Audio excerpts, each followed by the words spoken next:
Did you know Microsoft Bing AI can design logos for you in seconds? Let me show you. Step number one, we're gonna go to bing.com chat, and yes, now I can use Bing AI, Bing chat on my Google Chrome. Next, change your conversation style to more creative. Here is the prompt I'm gonna use. You can copy this one. Give me some logo ideas for my new AI startup I'm about to launch. It's going to be an AI video editing tool. And also, next part is important. Give me ideas. Do not create any graphics yet. And then hit go.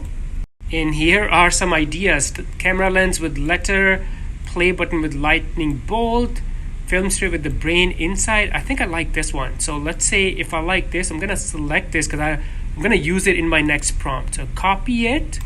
For the second prompt, I'm gonna say create a logo in the beginning and then use the same prompt that I copied. At the end, you can also add some styles like realistic or minimalistic. And let's hit go. It's doing the magic for me. Here you go. Look at these 4 different variations. By the way, I can also chat and make further changes like change color, add some text to it. I can do all of that.